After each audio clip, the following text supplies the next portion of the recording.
बिल्लाहि मिनश शैतानिर रजीम बिस्मिल्लाहिर्रहमानिर्रहीम। आज हम शुरू करेंगे सूरह इखलास। मक्का में उतरी हुई आयत नंबर 4 है। बिस्मिल्लाहिर्रहमानिर्रहीम। कुल हुवल्लाहु अहद अल्लाहुस समद लम यलिद वलम यूलद वलम यकुल लहू कुफुवन अहद। शुरू अल्लाह का नाम लेकर जो बड़ा ही रहमान और रहीम है। दोस्तों, अल्लाह रब्बुल आलमीन ने कुरान मजीद में जो सूरह इखलास दी है वो मक्का में उतरी हुई आयत नंबर 4 है। अब हमें इसे बहुत आसान ज़बान में समझना है। मैंने पढ़ा था शुरू में कुल हुवल्लाहु अहद, कहो वो अल्लाह है अकेला यकता। अल्लाह सबसे निरपेक्ष है और सब उसके मोहताज है। ना उसकी कोई औलाद है और ना वो किसी की औलाद, और कोई उसके बराबर का नहीं है। दोस्तों, यही चीज़ें हमें समझनी है कि अल्लाह रब्बुल आलमीन ने तौहीद पर बात की है। यहाँ 3 चीज़ें आती हैं इस्लाम में: तौहीद, रिसालत, आखिरत। तौहीद एक अल्लाह को मान लेना। तो यहाँ अल्लाह रब्बुल आलमीन ने कह ही दिया कि मैं अकेला हूं।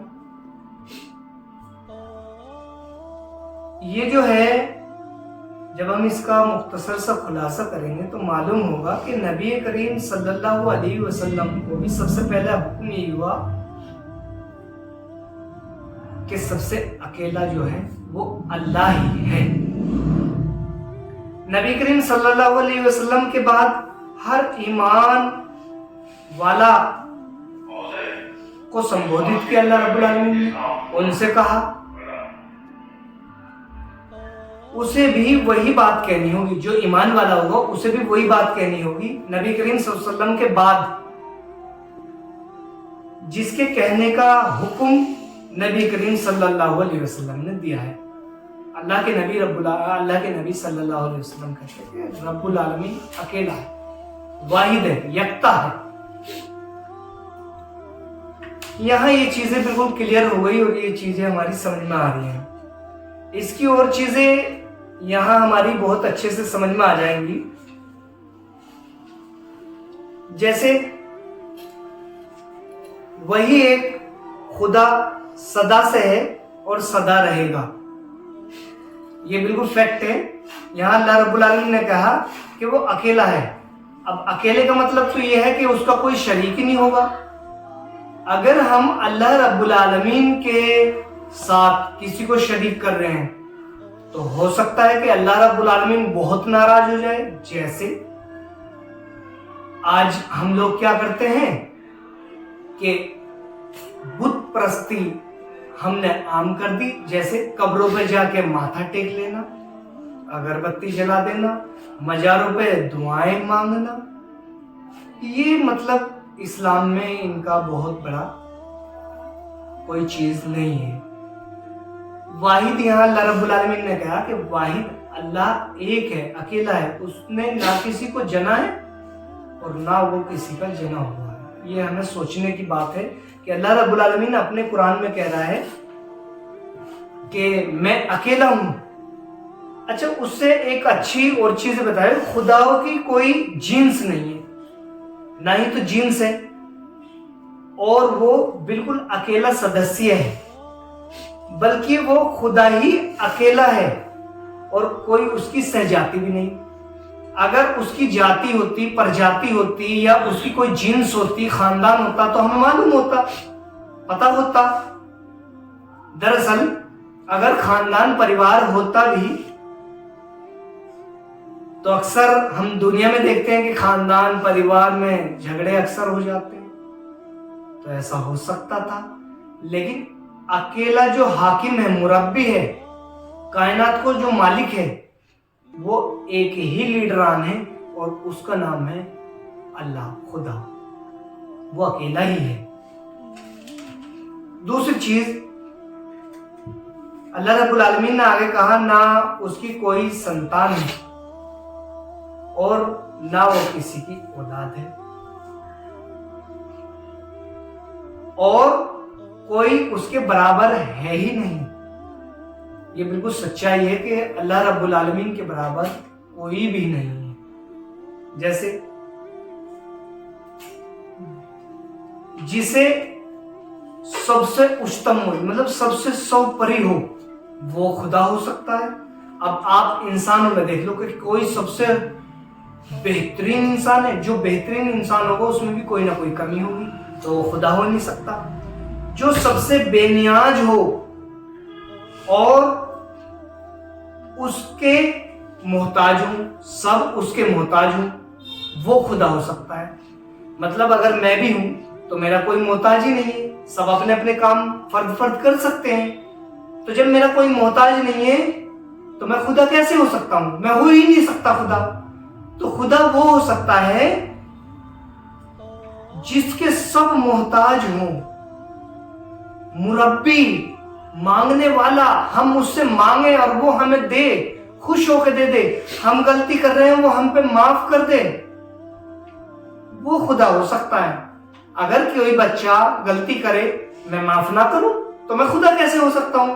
खुदा तो वो होगा जो बच्चों पे रहम करे, हर चीज पे रहम अता फरमाए अपना, वो खुदा हो सकता है। तो अल्लाह रब्बुल आलमीन कह रहा कि मैं अकेला ही हूं, कोई नहीं है।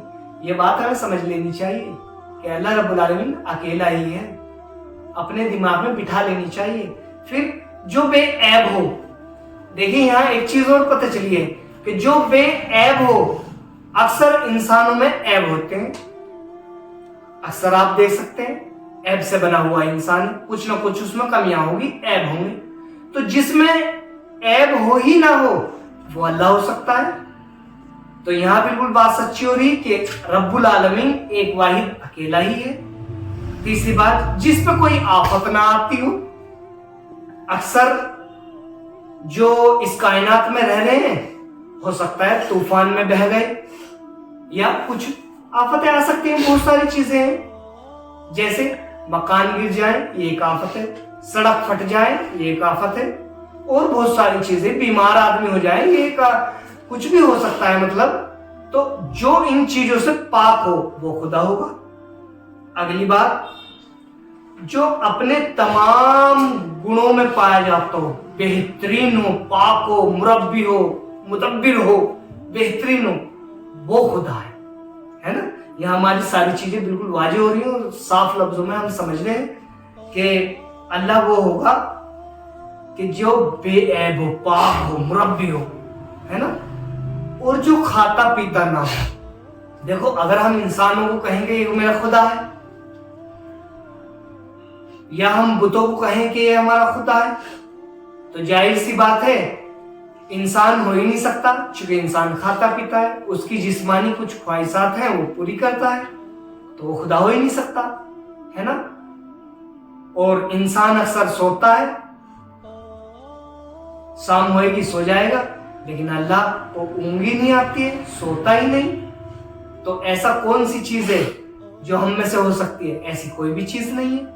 तो अल्लाह जो है वाहिद एक अकेला ही है ना, और जिसकी कोई मूर्ति ना हो, है ना, वो खुदा होगा। अब सोचने की बात है कि हम में से ऐसा कोई भी नहीं है, तो खुदा तो एक सर्वोपरि है जो पानी बरसा दे बगैर आसमानों से, जो समुंदर को इतना बड़ा बनाया, जिसने हमारे खाने की गल्ला पैदा किया इस जमीन में, जिसने हमारे लिए बेहतरीन नेमतें रखी, फल रखे। अल्लाह रब्बुल आलमीन कहते हैं ना सूरह रहमान में कि हमने बेहतरीन नेमतें आपके लिए, है ना। तो हम में से तो कोई नहीं हो सकता इंसानों में से, वो एक वाहिद खुदा होगा जो सबसे ऐबों से दूर परे होगा, जिसको ऊँग ना आती हो, जिसने हमारे लिए इतनी बेहतरीन नेमतें सारी चीजें रख दी, वो खुदा होता है। तो दोस्तों, हमें गौर फिक्र करनी चाहिए। जिस रब ने हमारे लिए इतनी बेहतरीन चीजें दुनिया में रख दी हैं, हमारे मकानात दिए, बेहतरीन दिए, हमें जमीन से फल दिए, गल्ला दिया, खाने को अनाज दिया, पानी दिया। अगर आपको एक घूंट पानी भी ना मिले एक टाइम में, आप मर जाएंगे। ध्यान करो, उस रब की ओर झुको जिसने हुक्म दिया, कहा कि मैं अकेला हूं और नमाज कायम करो, नमाज पढ़ो, ज़कात दो, रोजे रखो, है ना। तो हमें दोस्तों सोचने का मुकाम है, इन चीजों पे सोचना चाहिए कि जो रब हम पे इतना रहम करता हो तो हम उसके लिए क्या कर रहे हैं, ये सोचने का मुकाम है। इन्हीं लफ्जों के बाद मैं अपनी बात को समाप्त करता हूँ। अस्सलामु अलैकुम वरहमतुल्लाहि वबरकातुहू।